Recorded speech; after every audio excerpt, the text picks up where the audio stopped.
প্রধানমন্ত্রী একাধিক পদে থাকতে পারবেন কিনা সেই প্রশ্ন।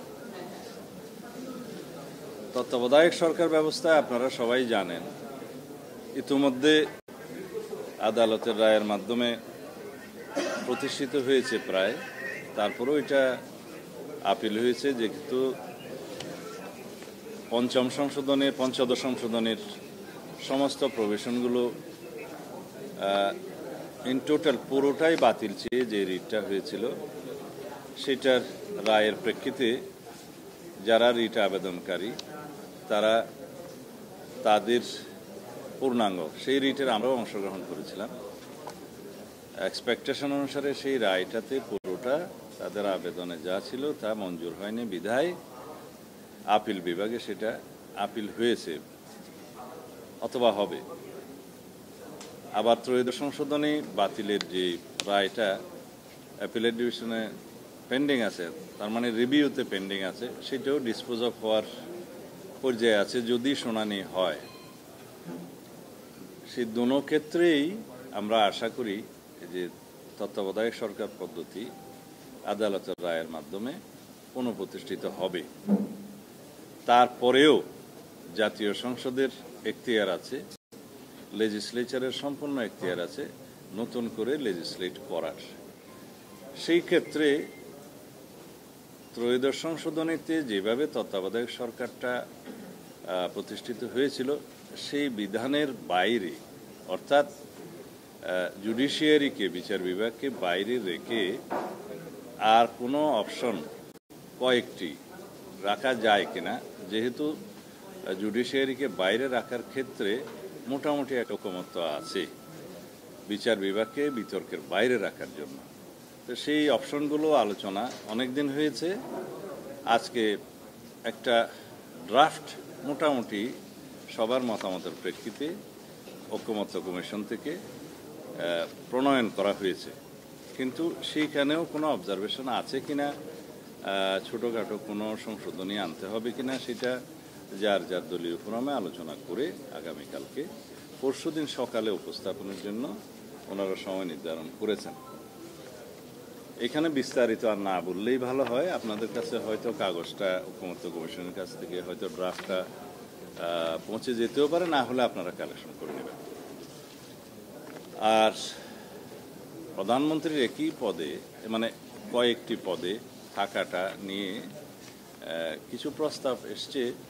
আপনারা আগে জানেন, এটা অনেকবার ডিসকাসড হয়েছে যে একই ব্যক্তি প্রধানমন্ত্রী, সংসদ নেতা এবং দলীয় প্রধান এই একাধিক পদে থাকতে পারবেন কিনা।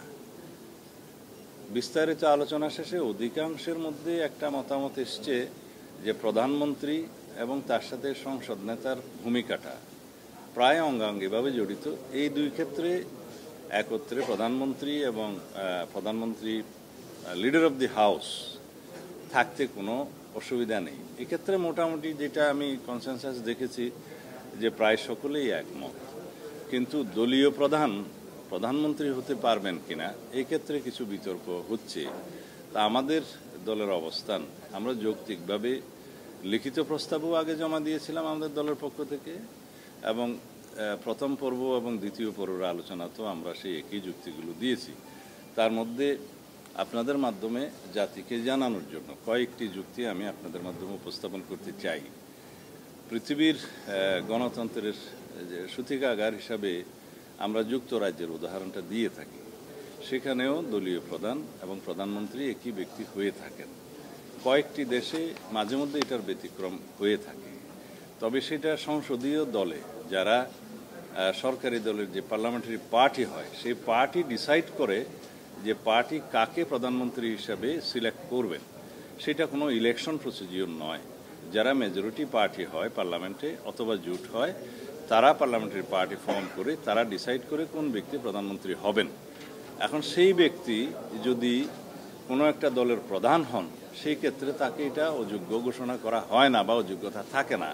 কারণ এটা একটা ডেমোক্রেটিক প্র্যাকটিস যে ডেমোক্রেসিতে কোনো ব্যক্তি প্রধানমন্ত্রী হলে তাকে অপশন হিসেবে কোনো রাজনৈতিক দলের প্রধানের পদটা ছাড়তে হবে, এরকম কোনো প্র্যাকটিসটা সাধারণত দেখা যায় না। দুই একটা ক্ষেত্রে এক্সেপশন থাকতে পারে, কারণ এটা একটা তার ডেমোক্রেটিক রাইট যে দলীয় প্রধান হওয়ার কারণেই কি তাকে প্রধানমন্ত্রীর পদে যোগ্যতা ঘোষণা করা হচ্ছে, এরকম একটা প্রশ্ন আসতে পারে।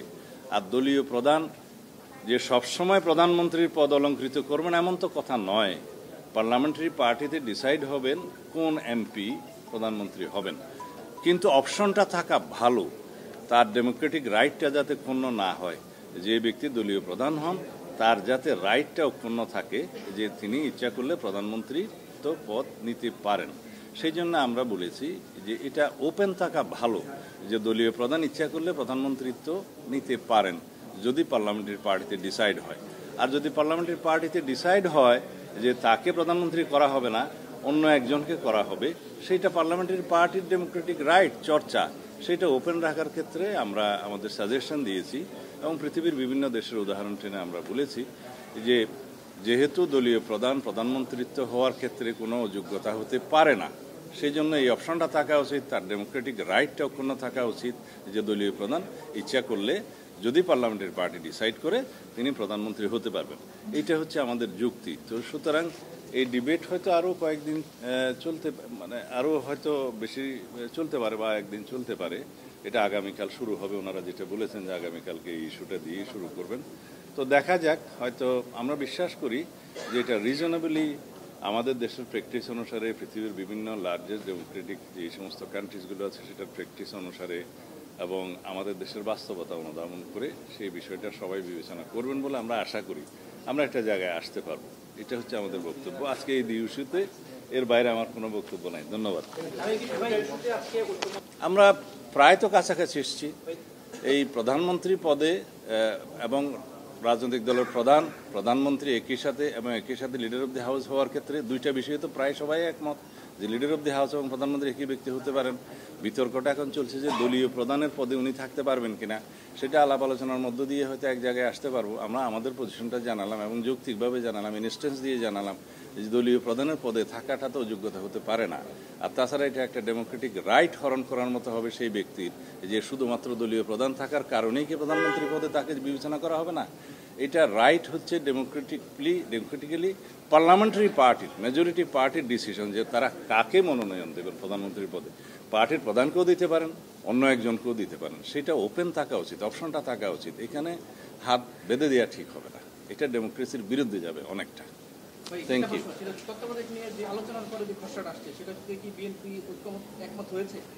না, যে খসড়াটা এসছে এটা আমার হাতে আছে, এটা আমরা দলীয় ফোরামে কালকে আলোচনা করব। ওনারা সুযোগ দিয়েছেন সবাই যেন আলোচনা করে মঙ্গলবার দিন সকালে মতামত উপস্থাপন করে। না, অনেকগুলো অপশন আমরা দিয়েছি আমাদের প্রস্তাবে, অন্যান্য দলও দিয়েছে, বেশ কয়েকটা দল দিয়েছে, 4টা দল দিয়েছে বলে জানি। আবার হাউসে মৌখিকভাবে অনেকে দিয়েছে। সবগুলো কম্পাইল করে ঐকমত্য কমিশন একটা ড্রাফট দাঁড়া করেছে। এইটার ক্ষেত্রে যদি কোনো মতামত থাকে তাইলে দিবে, বা কোনো কারেকশন যদি থাকে, কোনো অবজারভেশন থাকে দিবে, অথবা অ্যাজ ইট ইজ যেভাবে দিয়েছে সেভাবে একমত হওয়া যায়। কিন্তু যেহেতু এটা আমাদের দলীয় ফোরামে আলোচনা করতে হবে, সেই ডিসিশনটা আমি মেথড ছিল যে প্রধানমন্ত্রী বিরোধী দলের নেতা, স্পিকার এবং ডেপুটি স্পিকার, ওইখানে 4-4 টাই হয়ে যায়। পরের যে মেথডটা 3 নম্বর, সেখানে রাখছিলেন 6 জনকে, সেখানে আবার রাষ্ট্রপতির ভোটাধিকার আছে, সেটাও টাই হয়ে যায়। তারপরে যেটা রাখছিলেন সেটা হচ্ছে ডেপুটি স্পিকারকে রাখেন নাই, কিন্তু রাষ্ট্রপতিকে রাখছেন এবং 5%-এর বেশি। তো এটা অ্যানালাইসিস করলে দেখা যায় কমিটি যেভাবেই হোক, আইদার সরকারি দল মেজরিটিতে থাকবে, ভবিষ্যতে যেই হোক সেই সরকারি দলের মাধ্যমে না, সেটা আমাদের প্রস্তাবতে এরকম না। আমরা রাষ্ট্রপতিকে প্রিসাইড করার জন্য কয়েকটা অপশন রেখেছিলাম, কিন্তু আমাদের রিফাইন্ড যেটা ভার্সন আমরা জমা দিচ্ছি ওখানে আর প্রেসিডেন্টের অপশনটা রাখি নাই। তো সেটা এভরিডে কিছু কিছু রিফাইন্ড হচ্ছে। এখন যে প্রশ্নটা আপনি করলেন তাতে আমার মনে হয় আমাদের সবার পরিষ্কার হওয়া উচিত যে আমরা অপোজিশন লিডার এবং থার্ড মেজরিটি পার্টি যারা আছে তাদের সমন্বয়ে কমিটি করার ক্ষেত্রে আমরা সবাই প্রায় একমত।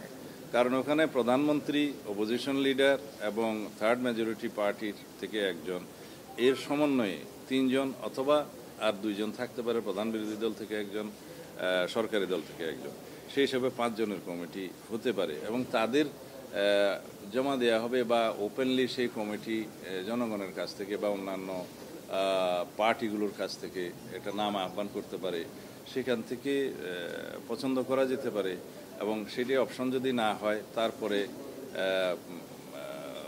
মানে সরকারি দল, বিরোধী দল এবং থার্ড মেজরিটি পার্টি তাদের কাছ থেকে নাম চাওয়া হতে পারে, সেটার অপশন আছে। এবং সেই নামগুলোর মধ্যে দিয়ে আবার পরস্পর পছন্দের মধ্যে দিয়ে একটা শর্ট লিস্টিং হবে। সেই শর্ট লিস্টিংটা কীভাবে ঐকমত্যে আসা যায় সেটার একটা প্রভিশন রাখা হয়েছে। যদি ওইভাবে ঐকমত্যে আসা না হয় তারপরে র্যাঙ্ক চয়েস ভোটিংয়ের ক্ষেত্রে একটা বিধান রাখা হয়েছে। সেইটা নিয়েই বোধহয় মেইনলি আলোচনাটা করতে হবে।